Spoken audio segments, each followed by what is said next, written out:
अरुणाचल, घने जंगल के किनारे एक छोटा सा गांव पूरा सन्नाटे में है। लगता है कोई बड़ा तूफान आने वाला है।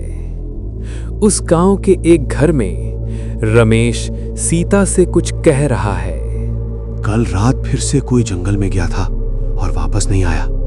ये तीसरी बार हो रहा है इस महीने। कुछ तो गलत है। मैंने सुना है रात को अजीब आवाजें आती हैं, जैसे कोई रो रहा हो या किसी को घसीट के ले जाया जा रहा हो। लोग कह रहे हैं राखणदार जाग गया है। पहले मुझे लगा बस अफवाह है, लेकिन अब जब से वो पुराना पेड़ गिरा है ना, तब से सब कुछ बदल गया है।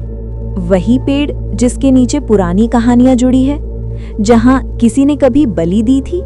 रमेश और सीता की बात सुनकर बूढ़ा बाबा अंदर आते हैं और कहते हैं, तुम लोग समझ नहीं रहे हो। राखणदार कोई आम भूत नहीं है। वो इस जंगल का रक्षक है और सदियों से सो रहा था। पर बाबा, अगर वो रक्षक हैं, तो लोगों को क्यों मार रहा है? क्योंकि तुम लोगों ने उसकी नींद तोड़ दी, जंगल का संतुलन बिगाड़ दिया, पेड़ काट दिए, उसकी जगह को अपवित्र कर दिया। अब क्या होगा बाबा? क्या वो सबको मार देगा? राखणदार को परेशान मत करो, वरना वो सिर्फ एक को नहीं, पूरे गांव को खा जाएगा। उसकी भूख कभी खत्म नहीं होती।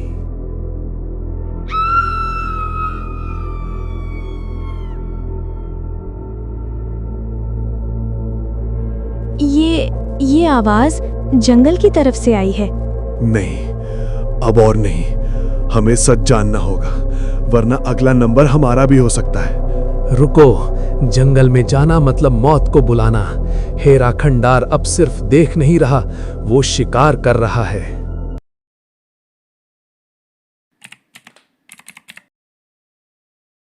घने जंगल का अंधेरा रास्ता। श्याम हाथ में कुल्हाड़ी और एक पुरानी लालटेन लेकर जंगल के अंदर बढ़ रहा है। लालटेन की हल्की पीली रोशनी उसके आसपास ही सीमित है।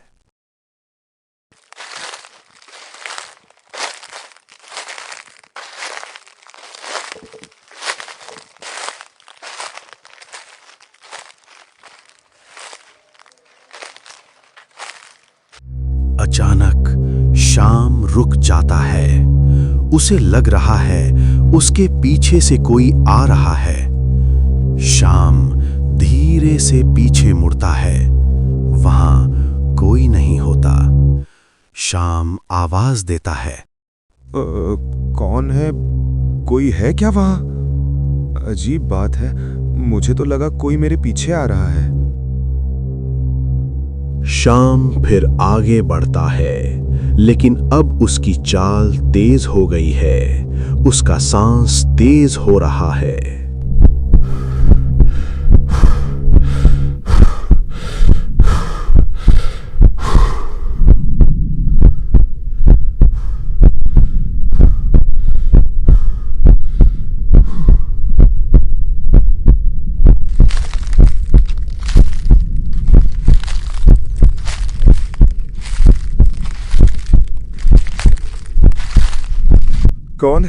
कौन मेरा पीछा कर रहा है? सामने आ। एक बड़ा सा परछाई पेड़ के पीछे हिलता है, पर श्याम को ठीक से दिखाई नहीं देता। श्याम उसे देखने के लिए थोड़ा आगे जाता है। तभी बिजली चमकती है। एक समय के लिए आधा इंसान आधा जानवर जैसा राक्षस श्याम के सामने आ जाता है और हंसने लगता है। राखणदार को देखते ही श्याम के आंखों में मौत दिखाई देती है। श्याम हिल भी नहीं पाता। राखणदार उसे मार देता है। श्याम की चीख पूरे जंगल सबकी धड़कन तेज कर देता है।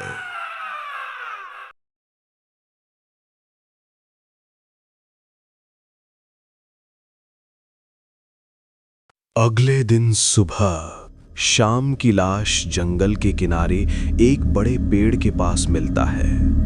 वो नज़ारा बहुत ही भयानक था। कुछ लोग शाम की लाश देख के बेहोश हो गए और कुछ डर से देख नहीं पाए। ये सारी बात राहुल रमेश से कहता है। ये सुन के रमेश उदास हो जाता है। किसी तरह रमेश अपने दोस्तों को समझाता है और राखणदार के मंदिर जाने के लिए घर से निकलता है।